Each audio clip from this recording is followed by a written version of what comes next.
하셨습니다. 유대인들이 그를 애워싸고 질문합니다. 당신이 언제까지 우리를 의혹하게 하십니까? 당신이 그리스도이면 밝히 말하십시오 라고 질문합니다. 정말일까요?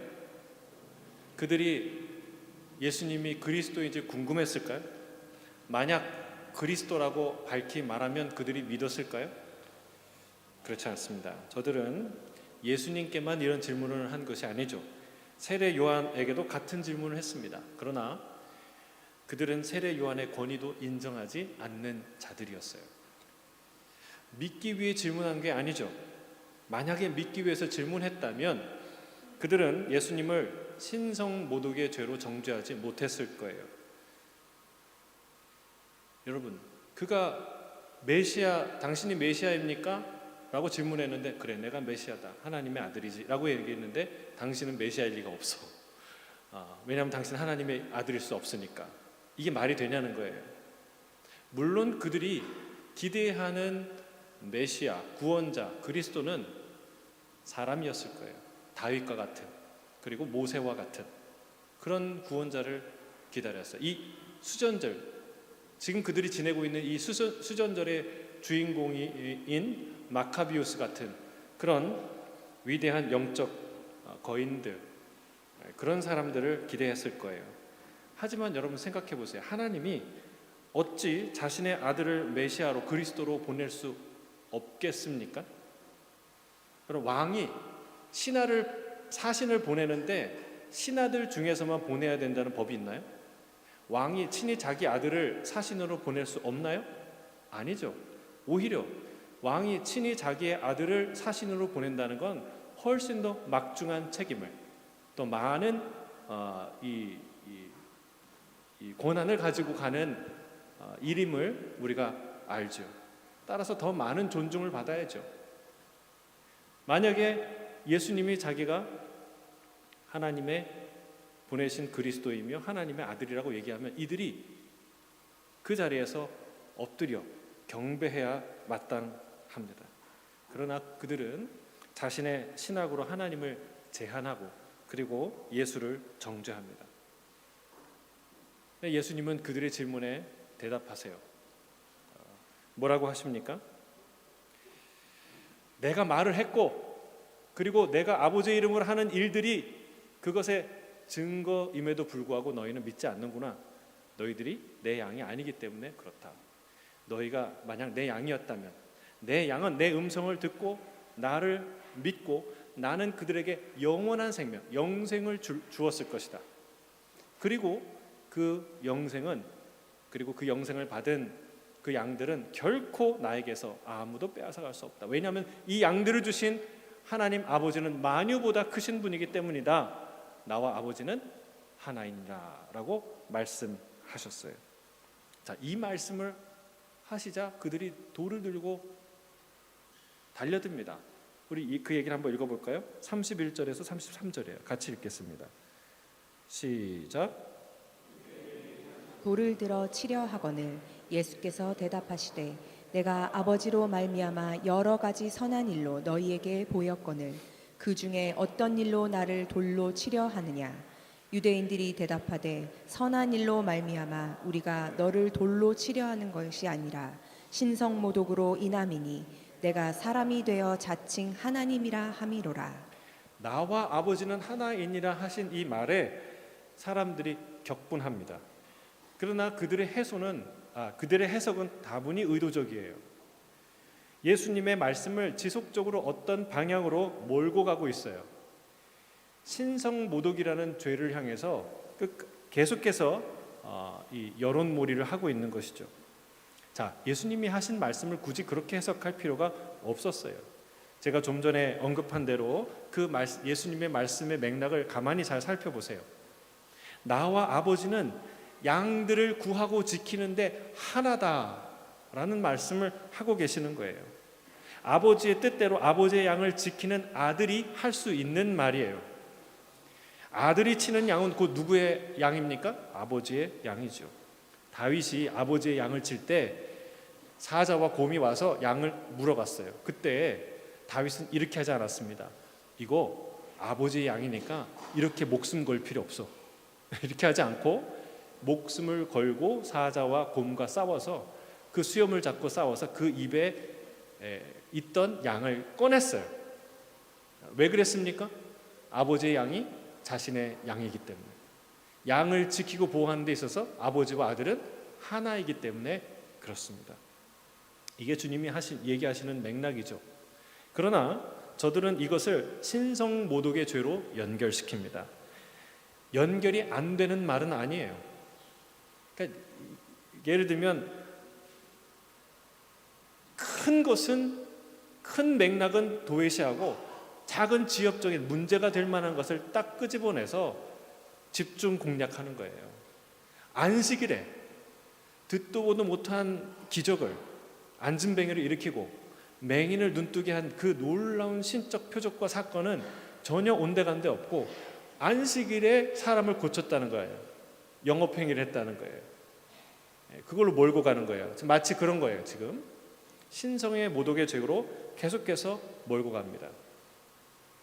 그러나 여러분, 이 말에 그런 의미가 없는 것은 아니에요. 왜냐하면 이 말씀은 요한복음 10장 30절의 말씀은 삼위일체 신학을 설명하는데 가장 빈번하게 사용되는, 인용되는 말씀이기 때문에 그렇습니다.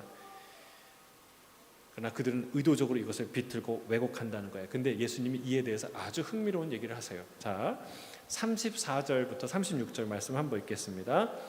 시작.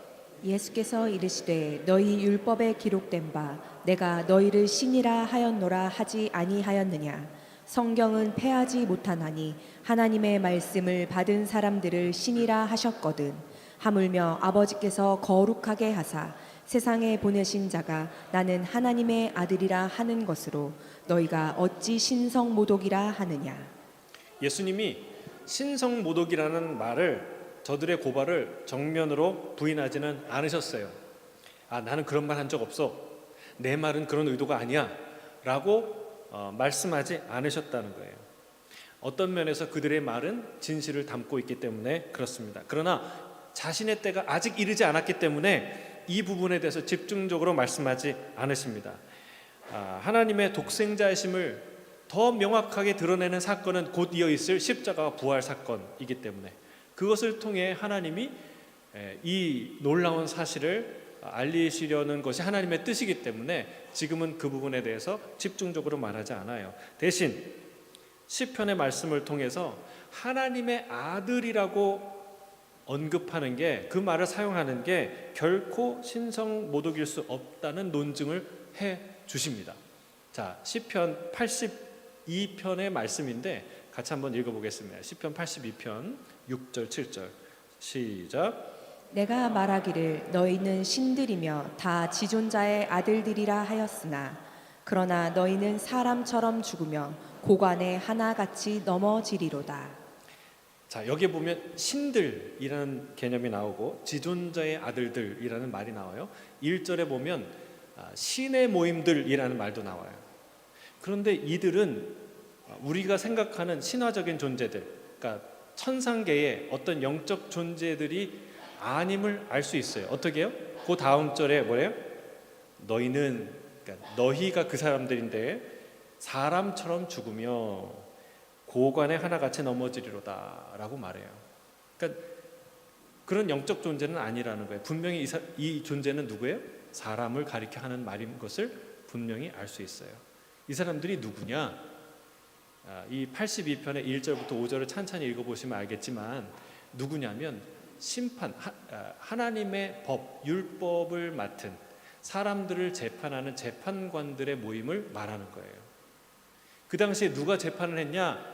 법을 아는 사람, 누구의 법? 하나님의 법을 아는 사람들이 사람들을 재판했어요. 모세가 했고요, 그리고 제사장들이 했죠. 그 재판관 역할을 했어요. 그들은 누구예요? 하나님의 율법을 맡은 자들. 그들을 가리켜 뭐라고 얘기한다고요? 신들, 지존자의 아들들이라고 불렀다는 말입니다. 자, 그런데 우리가 여기서 깨달을 수 있는 중요한 사실 한 가지가 있어요. 하나님이 사람을 얼마나 존귀하게 여기시는지, 그렇게 만드셨는지. 알아야 돼요. 우리가 알 수 있어요. 자, 사람을 가리켜 뭐라고 했다고요? 신들이라고 얘기했고, 지존자의 아들들, 지존자의 딸들이라고 일컬었다는 사실이에요. 제가 지난 주에 천국 소망에 관한 말씀을 나누었습니다. 근데 천국 소망의 주제 중에, 여러 주제 중에 제일 핫한 중요한 주제가 바로 이 부분이에요. 하나님이 우리를 얼마나 영화롭게 하시는 것인가, 우리가 얼마나 존귀한 존재인가에 관한 이야기가 천국 소망의 제일 중요한 주제 중에 하나예요. 여러분, 우리는 자기 자신의 가치 혹은 내 옆에 있는 사람, 다른 사람의 가치를 매우 낮게 보는 경향이 있어요. 심지어 우리가 존경과 사랑의 마음을 가지고 보고 있더라고 하더라도 실제로 그가 갖고 있는 가치, 본래적 그 존재의 본래적 존엄함에 비하면 그것조차도 매우 형편없는 평가일 가능성이 높습니다. 말이 좀 어렵죠, 그렇죠? 우리가 얼마나 대단한 존재인지 잘 못 깨닫는다는 거예요. 다시 한번 말씀드리지만 성경은 우리를 뭐라고 부른다고요? 하나님 우리를 뭐라고 불렀다고요? 신들이라고 불렀다는 거예요. 또 지존자의 아들들, 지존자의 딸들이라고 불렀다는 사실입니다. 이 가치가 얼마나 놀라운지 여러분 아마 상상 못 하실 거예요. 제가 보니까 없는 개념을 설명하는 게 제일 힘들더라고요. 성경에는 그런 게 많아요. 즉 캄보디아 가보니까 아이들에게요 꿈을 주는 게 어렵대요. 왜냐하면 본 게 없으니까 주변에. 그래서 아이들이 좀 똑똑한 아이들이 이렇게 장래 희망이라고 써내는 것 중에 하나가 그냥 다른 건 없는데 하나가 뭐냐면 그냥 선생님이에요. 왜냐하면 선생님은 자기가 봤으니까, 자기가 본 사람 중에 제일 되고 싶은 훌륭한 사람이니까. 근데 아이들에게 그 이상의 세상을 가르쳐 주려고 해도 아이들이 못 듣는다는 거예요. 그걸 못 깨닫는다. 그래서 그 아이들에게 배드민턴도 해주고, 저 프놈펜 가서 막 시합도 해주고, 또 이 사람 저 사람 데려다가 강의도 하고, 한국이나 호주에 유학도 보내라고 애를 쓰고, 선교사님들이 그렇게 애를 써요. 왜냐하면 그런 눈을 뜨게 하는 게 중요하거든요. 그 소망을 가져야 되거든요. 근데 그게 없어요. 여러분, 우리가 얼마나 좋은 환경에 자라는지 몰라요. 그래서 꿈을 갖는 거예요. 그러니까 없는 개념을 설명하는 게 제일 어려운데, 제가 지난주에도 말씀했듯이 천국이라는 개념은 우리에게 없는 개념이에요. 하나님의 아들들의, 하나님의 딸들의 존엄함이라는 것은 사실은 우리에게는 없는 개념이에요. 그걸 깨닫는 게 참 어려워요. 여러분, 성경은, 특히 예수님은 한 영혼의 가치를 명확하게, 놀랍게 선언하십니다. 이 한 영혼의 가치를 예수님보다 더 장엄하게, 위대하게 선언한 분은 없어요. 뭐라고 말씀하세요? 지극히 작은 자 하나에게 한 것이 곧 나에게 한 것이다. 반대로 지극히 작은 자에게 하지 않은 것이 곧 나에게 하지 않은 것이다 말씀하십니다.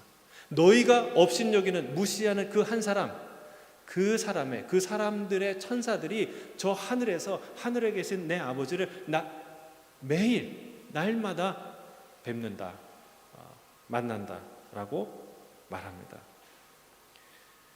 사실은 이것보다 더 놀라운 결정적인 말씀을 하셨어요. 뭐라고 얘기하시냐면, 예수님이 제자들에게 내가 너희를 종이라 부르지 않고 뭐라고 부른다고요? 뭐라고요?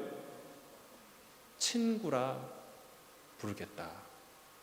내가 너희를 친구라 한다 라고 말해요. 여러분, 이 얘기의 의미를 도대체 가늠할 수 있겠습니까? 여러분, 이게 신분적 변화를 의미하는 거예요. 앞에 지극히 작은 자에게 잘하라, 이거는 도덕적인, 윤리적인 그런 방면으로 해석할 여지가 있잖아요. 잘해줘야지, 그렇지, 작은 자에게 잘해줘야지. 근데 그게 아니라 본질적으로 이 자는 누구냐면 내 친구라는 거예요. 종이 아니라. 주인의 종과 주인의 친구는 전혀 다른 존재예요, 여러분. 전혀 다른 사람. 만약 여러분 옆에 있는 분이 말 그대로 예수님의 친구다, 예수님의 진짜 친구다, 그러면 어떻게 보이시겠습니까? 어떻게 대하시겠습니까? 별로 감동이 없어요? 자, 제가 그 대기업, 여러분이 아시는 대기업 그 삼성의 삼성전자의 전무이사입니다 라고 얘기하면 여러분이 저를 어떻게 대하시겠습니까? 이렇게 잘 대하시겠죠? 무시하진 않겠죠? 그런데 그 정도가 아니라 제가 이재용 회장 큰아들이에요. 제가 같은 이씨거든요. 이러면 여러분이 어떻게 되겠어요? 급이 다른 거예요. 여러분, 주인의 종과 주인의 친구는 달라요. 여러분, 얼마나 놀라운 선언입니까 이게? 네?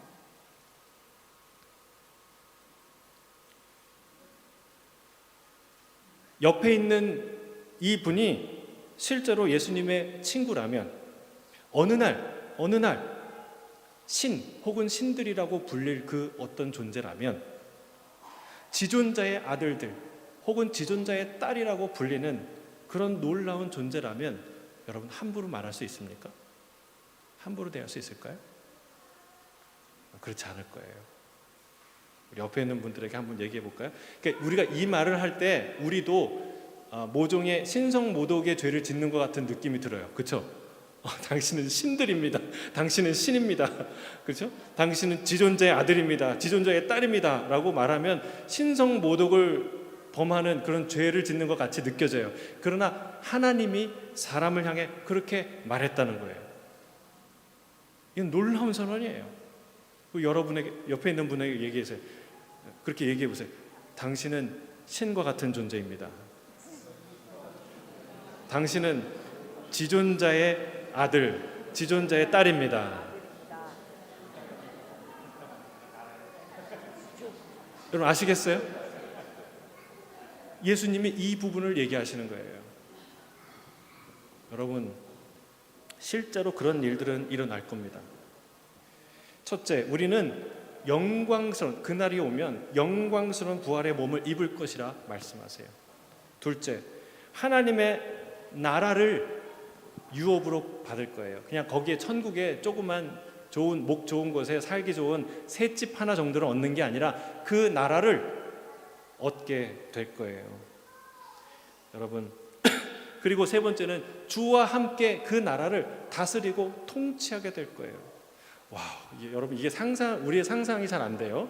그래서 성경은 분명히 말하고 있다는 것을 제가 말씀을 통해서 증거합니다. 계시록 2장 26절, 27절에 이렇게 말하고 있어요. 같이 읽겠습니다. 시작. 이기는 자와 끝까지 내 일을 지키는 그에게 만국을 다스리는 권세를 주리니 그가 철장을 가지고 그들을 다스려 질그릇 깨뜨리는 것과 같이 하리라. 나도 내 아버지께 받은 것이 그러하니라. 아멘. 여러분, 쇠 지팡이로 질그릇을 딱 깨뜨리는 그런 권세로, 그런 막강한 권세로 세상을 통치하고 다스리는 사람이 될 것이다. 우리 예수님도 그런 권세를 받았다. 예수님과 같이 그 나라를 통치하게 될 거라는 거예요. 여러분, 그 날이 오면 이게 진짜 우리 비전이에요. 그날은 우리가 지금은 지하 단칸방에 여긴 지하 단칸방이 없지만 우리가 한 마을을 다스리는, 아니 한 도시를 다스리는, 아니 한 나라를 다스리는 통치자가 될 줄로 믿습니다. 그게 성경이 우리에게 알게 하는 우리의 미래예요. 이 땅의 삶은 잠시고 그 영원한, 그 놀라운 영광의 날은 영원한 거예요. 그래서 여러분, 성경은 그 시대를 얼마나 놀랍게 얘기냐면 썩어짐의 종노릇 하는 데서 완전히 벗어나게 할 그 영광스럽고 찬란한 나라와 시대를 모든 피조물들이 탄식하며 기다린다고 말씀합니다. 그래서 그 시대를, 그 날을 이 사도 바울이 뭐라고 얘기하냐면, 장차 나타날 그 영광은 지금 우리가 당하는 이 고난과 좋게 비교할 수 없도다. 할렐루야. 그런즉 누구든지 그리스도 안에 있으면 새로운 피조물이라. 이전 것은 지나갔으니 보라, 새 것이 되었도다. 할렐루야. 여러분, 이게 바로 오늘 이 말씀이에요. 그리스도 안에서 우리는 새 것, 완전히 새로운 피조물, 새로운 존재로 다시 태어난다는 거예요. 신이라고 불릴 만한 어떤 존재로, 지존자의 아들, 지존자의 딸들이라고 불릴 만한 어떤 존재로 실제로 다시 태어난다는 거예요. 할렐루야. 기쁘지 않으세요? 흥분이 안 되십니까? 너무 놀라운 얘기예요. 너무 놀라운 얘기예요. 여러분, 예수 믿는 우리가 그렇게 된다면 하물며 말씀이 육신이 되어 친히 우리와 함께 하신 예수님은 어떻게 빛나시겠어요? 여러분, 우리의 이 모든 영광은 우리 주 예수님으로부터 오는 영광인 줄 믿습니다. 한 인간이 그토록 영광스러운 존재로 빛나게 된다면 우리 주님의 영광은 얼마나 아름답게 눈부시게 빛나겠냐는 것입니다. 당신을 따르는 자들을 종으로 여기지 아니하시고 친구로 여기시며 신과 같이 지존자의 아들들과 딸과 같이 빛나게 하시는 영광의 주님을 찬양합니다. 아멘. 37절 38절 읽겠습니다. 37절 시작. 만일 내가 내 아버지의 일을 행하지 아니하거든 나를 믿지 말려니와 내가 행하거든 나를 믿지 아니할지라도 그 일은 믿으라. 그러면 너희가 아버지께서 내 안에 계시고 내가 아버지 안에 있음을 깨달아 알리라 하시니. 자, 주님은 앞서 25절에 내가 내 아버지의 이름으로 하는 그 일이 나를 증거한다 말씀하셨죠? 다시 한번 그 얘기를 하시는 거예요. 내가 내 아버지의 일을 행하고 있지 않으면 나를 믿지 않을 수도 있고 않아야겠지만, 그러나 반대로 내가 내 아버지의 일을 한다면 그 일은 믿어야 하지 않겠니? 만약 그것을 믿는다면 너는 아버지가 내 안에, 내가 아버지 안에 있다는 것을 알게 될 거야. 이렇게 말씀하십니다. 우리는 날 때부터 맹인이 되었던 자가 어떻게 믿음을 갖게 되었는지 보았습니다. 그는 처음부터 예수가 그리스도라는 사실은 알지 못했어요. 그러나 여러분, 주님이 말씀한 대로 예수님이 행하신 놀라운 사건을 깨닫고 발견하는, 어떤 하나님이 행하신 그 일을 마주하면서 예수님의 존재를 알게 됩니다. 처음엔 알지 못했는데 자꾸 사람들이, 바리새인들이 되묻는 그 신문의 과정을 통해 어떤 한 가지 사실을 마주하게 됐어요. 뭐예요? 수많은 기적 얘기를 내가 들었지만 날 때부터 맹인되었던 자가 중간에 눈을 떴다는 얘기를 들어본 적이 없다. 근데 그 일이 나에게 일어났다는 거예요. 그걸 예수님이 행하게 하셨다는 거예요. 하나님이 죄인을 통해 그런 일을 할 일이 없다는 것이죠.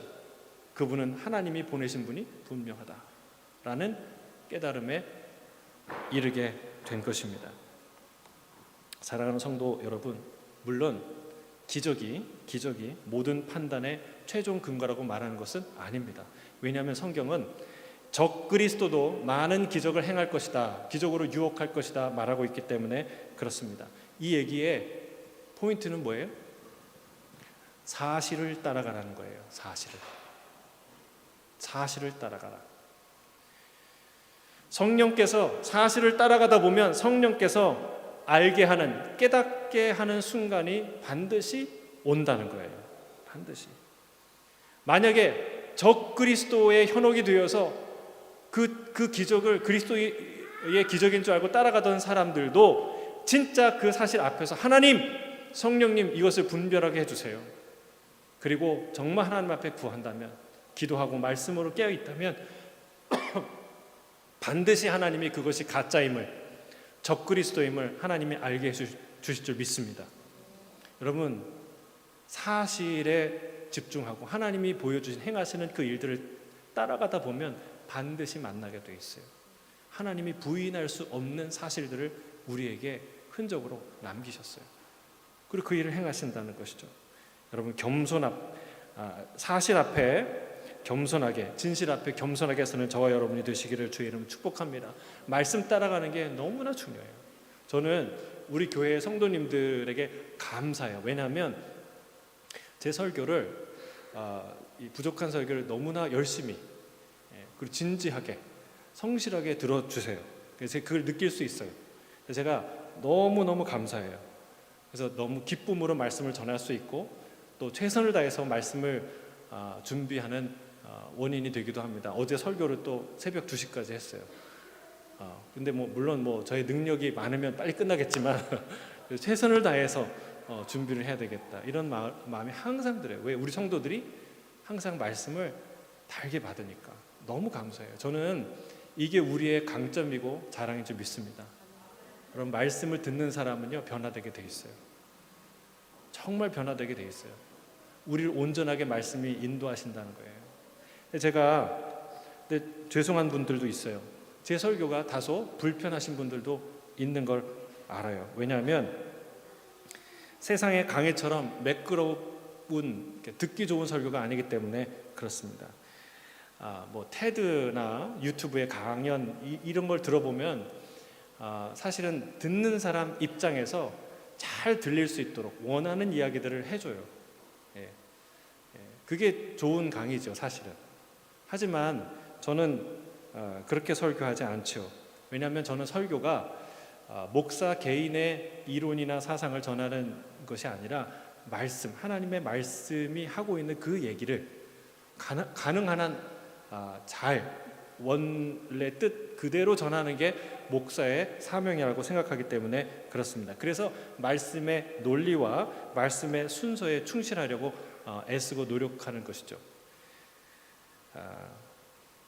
근데 여러분 이게 그런 설교를 들으면 내 세상의 논리와 상식에 안 맞고 충돌하는 것들이 있어요. 그러나 여러분 꼭 아셔야 돼요. 진리는 하나님의 말씀은 무엇과 같냐면 고개를 숙여야 들어갈 수 있는 낮은 문과 같아요. 그러니까 문이 낮은데 왜 문이 안 커? 왜 문이 안 높아? 이렇게 하면 안 되잖아요. 그렇죠? 고개를 숙여서 그 문을 열고 들어가야 글로 들어갈 수 있어요. 하나님의 말씀이 그와 같다는 것이죠. 그래야 말씀이 들려요. 고개를 숙여야 말씀이 들립니다. 그래야 이해하게 되는 거예요. 왜 내가 듣기에 좋게 말을 안 하지? 왜 꼭 그런 방식으로 얘기해야 되지? 내 상식과 맞지 않는 얘기를 하지? 이렇게 듣다 보면은 하나님의 말씀을 잘 들을 수가 없어요. 여러분, 날 때부터 맹인되었던 자가 어떻게 이 진리를 만나게 돼요? 겸손하게 자기에게 일어난 사실을 대했다는 거예요. 그렇게 대하다 보니까 생각하다 보니까 뭘 만나요? 예수님이 하나님의 아들인 것이 보이기 시작하는 거예요. 그렇구나. 하나님이 내게 이 일을 행하셨고 이 일을 한 그분이 메시아이시구나. 하나님의 아들이시구나 라는 것을 알게 되는 것이죠. 하지만 반대로 바리새인들은 어땠습니까? 자신들의 선입견과 신학으로 예수님을 재단했어요. 바라보았어요. 어떻게 하나님을 아버지라고 부르는 자가 안식일의 율법을 어길 수 있느냐? 이렇게 생각한 거죠. 자기의 생각으로 예수님을 재단한 거예요. 그들은 고개를 뻣뻣이 들고 말씀의 문으로 들어가다가 어디에 걸렸어요? 문이 낮은데 고개를 들면 어떻게 하겠어요? 벽에 부딪힌 거예요. 그래서 머리가 깨진 거죠. 그게 바리새인들이 간 길입니다. 여러분 그런 길을 가지 않게 되기를 바랍니다. 고개를 숙이세요. 말씀 앞에 고개를 숙여야 들을 수 있어요. 말씀이 뭘 얘기하는지, 주님이 성경이 뭘 얘기를 하는지 들어야 그 안에 진리를 발견할 수 있고 반드시 그렇게 하나님이 행하신 일들에 대해서 겸손하게 듣는 자는 하나님의 음성을 들을 줄 믿습니다. 자, 본문은 예수님을 돌로 치려던 자와 반대로 예수님을 믿은 많은 사람에 대해서 또 언급합니다. 39절에 42절 같이 읽겠습니다. 시작. 그들이 다시 예수를 잡고자 하였으나 그 손에서 벗어나 나가시니라. 다시 요단강 저편 요한이 처음으로 세례 베풀던 곳에 가사 거기 거하시니 많은 사람이 왔다가 말하되 요한은 아부 표적도 행하지 아니하였으나 요한이 이 사람을 가리켜 말한 것은 다 참이라 하더라. 그리하여 거기서 많은 사람이 예수를 믿으니라. 자, 주님이 자기를 잡으려던 사람들의 손을 벗어납니다. 여러분, 예수님은 누구예요? 누구의 손에 잡히시는 분이 아니죠. 여러분, 어부가 물고기를 잡는 거지 물고기가 어부 잡는 거 아니에요, 그렇죠? 예수님은 아무도 강제할 수 없고 잡을 수 없는 그런 분이라는 것이죠. 여러분, 그럼에도 불구하고 성경을 보면 계속해서 예수님을 잡으려는 사람들이 있어요. 마치 바로처럼, 그렇죠? 10번이나 무너졌음에도 불구하고 끊임없이 하나님께 도전하는 바로처럼 끊임없이 하나님의 권위에 예수 그리스도에게 도전하는 사람들이 있어요. 여러분, 그 모든 예수님의 권위를 반대하는 자의 반대는 어리석은 일이 될 줄로 믿습니다. 자, 주님은 다시 요단강 저편 요한이 처음 세례 베풀던 곳으로 가십니다. 그리고 많은 사람들이 거기 돌아와서 예수님을 믿는데 이렇게 말한다는 거예요. 뭐라고 말합니까? 요한은 아무 표적도 행하지 않았는데 그 요한이 이 예수에 대해서 한 말은 다 진실이었다라고 말하는 거예요. 여러분, 요한이 아무 표적도 행하지 않았다는 말은 뭐예요? 반대로 예수님은 너무나 많은 명확한 놀라운 표적을 행하고 있다는 뜻이에요. 제대로 된 표적 하나 행하지 않았던 그런 사람이 하나님의 선지자라고 불렸다면, 그가 그렇게 하나님으로부터 받은 권위로 세상 죄를 지고 가는 하나님의 어린 양으로 말한 한 사람이 있다면, 그분은 실제로 그토록 많은 표적을 행했다면 그분은 분명 하나님께서 보내신 그리스도, 하나님의 아들임이 분명하다. 그들은 그렇게 믿었다는 사실이죠. 여러분, 여기서 재미있는 사실을 볼 수 있는데, 두 부류의 사람, 예루살렘에 있는 사람과 요단강 저편에 있는 사람들을 성경은 요한은 대조하고 있는 것을 봅니다. 요단강 저편에 나온 자들은 누구입니까? 예수님이 이렇게 제자들에게 질문한 적이 있어요. 너희가 광야에 무엇하러 나왔냐? 흔들리는 갈대를 보러 나왔냐? 그랬다면 너희는 왕궁에 가야 했을 것이다. 너희가 나온 것은 선지자를 만나러, 하나님의 말씀을 들으러 이 자리에 온 것이 아니냐, 예수님이 말씀하셨죠. 그렇습니다. 이 사람들은 왜 요단강 저편으로 나왔나요? 하나님의 말씀을 들으러. 반대로 예루살렘에 있던 사람들은 누구예요? 하나님의 말씀을 누구보다 잘 알고 하나님의 말씀에 대한 권위자라고 스스로 생각했던, 아니 나에게 사람들이 나와서 하나님의 말씀을 듣고 배워야 한다고 생각했던 그 사람들은 예루살렘에 있었습니다. 그러나 놀랍게도 예루살렘에 있던 스스로 말씀의 권위자라고 생각했던 그들은 메시아를 신성모독의 죄로 정죄하는 자들이 되었고, 하나님의 말씀을 듣고자 저 요단강으로 광야로 나갔던 그들은 예수님을 만나게 됩니다. 사랑하는 성도 여러분, 겸손히 주님을 만나는 저와 여러분이 되시기를 주의 이름으로 축복합니다. 여러분, 이 점을 생각해야 돼요. 사람들은요, 자신이 생각하고 싶은 대로 생각하는 존재라는 사실입니다. 사실을 따라가는 자가 아니라는 것입니다. 만약 세상에 있는 사람들이 사실을 좋아했다면, 사실을 따라가는 자들이었다면, 여러분, 세상은 정의로운 세상이 됐을 거예요. 거짓 뉴스, 가짜 뉴스 없어졌을 거예요. 그러나 여러분, 거짓 뉴스가 세상에 판을 치는 이유가 무엇입니까? 그것은 거짓 뉴스를 만들어내는 사람들의 탓이 아니에요. 거짓을 좋아하는 우리의 탓입니다. 여러분, 불량식품을 만들어내도 먹는 사람이 없으면 그 불량식품을 만들어낼까요? 안 만들어낼까요? 안 만들어냅니다. 안 팔리니까, 망하니까. 불량식품이 유통되니까 그거 만들어서 파는 거예요. 여러분, 거짓 뉴스가 왜 나올까요? 우리가 거짓 뉴스를 사랑하니까. 사실을, 진실을 따라가는 자들이 아니라 내가 듣고 싶은 얘기를 듣는 자들이니까 그런 현실이 일어난다는 거예요. 그래서 우리는요, 기도해야 돼요. 여러분, 성경에도 보여주잖아요. 똑같이 부활을 목격한 사람이 있어요. 부활을 목격한 제자들은 목숨을 걸고 예수님의 부활을 땅끝까지 가서 전하는 자들이 되었어요. 그러나 부활의 현장에서 가장 먼저 부활을 목격했던 군인들은 어떻게 합니까? 돈을 받고 거짓말을 합니다. 제자들이 예수님의 시체를 훔쳐갔다고 거짓말을 합니다. 여러분, 똑같은 부활을 목격한, 진실을 경험한 사람들이 서로 다른 인생을 산다는 거예요. 사랑하는 성도 여러분, 진실을 대하고 마주하는 게 중요한 게 아니라 그것을 어떻게 듣느냐, 어떤 태도로 진실 앞에 서느냐가 중요해요. 그래서 여러분 기도하셔야 돼요. 하나님의 은혜가 필요합니다. 하나님의 은혜가 필요합니다. 여러분 대단한 설교, 대단한 말씀, 대단한 메시지를 못 들어서 우리가 변하지 않는 게 아니라 여러분 우리의 변하지 않는 속성을 붙들고 그 안에 거주하기 때문에 그렇습니다. 여러분 어디를 나가야 돼요? 요단강 저편으로 가셔야 돼요. 예루살렘에서 나와서 요단강 저편으로 가셔야 돼요. 거기서 주의 말씀을 들어야 돼요. 주님 눈을 열어 주시옵소서. 주의 말씀을 듣게 하여 주시옵소서. 하나님의 아들로 발견하지 못하는 그 오만함, 하나님 그 어리석음을 버리게 하여 주시고 하나님의 아들로 발견하는 그 놀라운 눈을 우리가 갖게 하여 주시옵소서. 그렇게 사시는 저와 여러분이 되시기를 주의 이름으로 축복합니다. 아멘. 함께 기도하겠습니다.